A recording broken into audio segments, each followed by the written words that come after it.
And so today we're talking about the foot. This is going to be part of our foot workshop, and this is just some exercises that you can do pretty much daily for your feet to make them happier and to kind of bring space into all the joints and some release into the ligamentous tissue, and help all that tightness that's in the bones. We have like 26 bones, 56 ligaments, 30 some joints in our foot. So we're going to start with just rolling the foot on the spiky ball. You could use a tennis ball too, but I like these spiky massage balls because they just help kind of stimulate the foot. We have 7,000 proprioceptive sensors in our feet. So this just kind of helps wake up that proprioception so that we can kind of feel the floor, feel what's underneath our feet. So I like to just start by rolling the foot back and forth. And you can put as much pressure as you want on this. You don't want to make it too harsh, but you don't want it so light that you don't feel anything. So everyone's foot is a little different as to their sensitivity.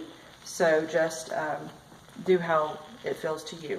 So after I've done this a little bit and kind of notice, where there's any tightness being held in the foot, just to kind of inventory that, then I like to go to the spot like right behind the big and second toe. So I like to bring the ball, the apex of the ball, so the center of the ball is going to go right behind this big and second toe ball joint. And then I like to stand with both feet parallel. My heel stays on the floor, and I like to just kind of bend my knees, and then on my exhale I like to just let the foot sink into the ball and just think of the tissue softening around the ball. And I like to do this usually at least 4 or 5 times in this spot. Just remember to breathe and don't tense up the foot. So we're looking for everything to relax. And after you've done it like 4 or 5 times, then I like to go back to kind of that cup of the heel area. So right where the heel and the arch meet. And this can be a pretty sensitive area because from the reflexology standpoint, this is also a lot of our digestive areas right here. So might help you with that gotta go afterwards, after you've done this. So same thing, apex of the ball right into that cup of the heel. And now the balls of the feet are going to stay down and our heel, of course, is lifted. I like to stand again, hip distance parallel. For me, this area is a little bit more sensitive than the first, so adjust the amount of pressure that you have on the ball. Also, try to make sure you keep the foot correctly placed and that you're not falling in or falling out here. We want to keep everything in the correct alignment so that you don't cause any other issues. Same thing, bend, and then soften the tissue as you lengthen back up. For me, sometimes when I do this one, I can feel adjustments happening all throughout my body, especially all the way up into my hip. And then after again doing 4 or 5 times, I come off of that. Another few areas that I also like to do the side of my foot over here, right behind that little bone. So same thing, keeping the foot in alignment, not letting your ankle fall in. Just do a few, bend and lengthen. Making sure femur head stays into the hip. Our knee stays tracking with our toe when we're bending. So what we don't want is to bend and have our knee going inward. We want to make sure everything's staying in alignment as we move. And then from there, I like to come up to the other toes, the other 4. And I like to just kind of let my toes wrap around. And here you could again kind of do a little bend and lengthen.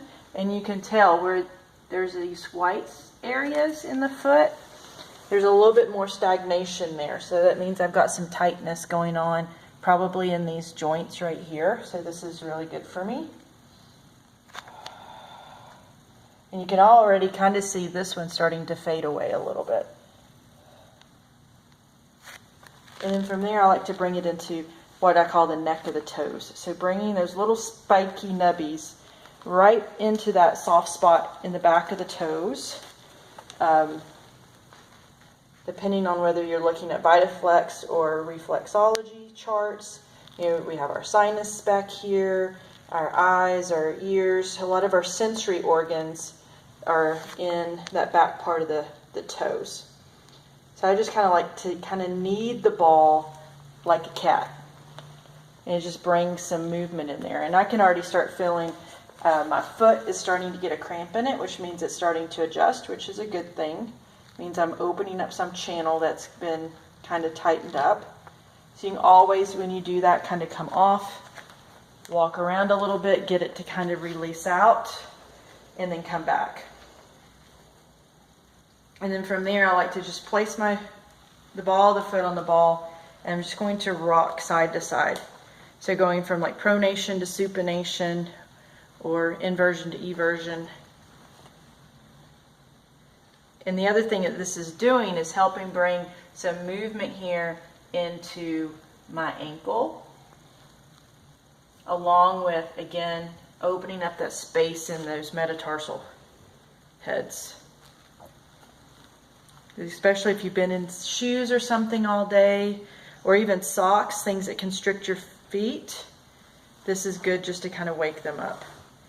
And then from there, the last thing I like to do is just go back to my original and just roll the foot back and forth, noticing if some of the tightness that I'd found in the beginning is now gone, if it's loosened up a lot. And then after I've done one foot, of course I'm going to go to the other one, but I always like to kind of stand and see how the feet feel, how they feel different. And it feels much different for me once I've done one.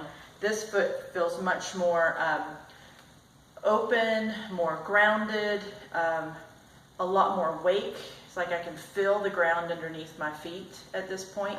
And even the whole side coming all the way up my leg into my hip feels looser.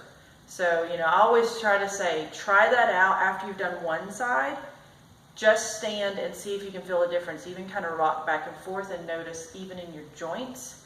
I can feel like my talus moves it glides there in my foot much easier. This one's very stiff and doesn't really want to move very much.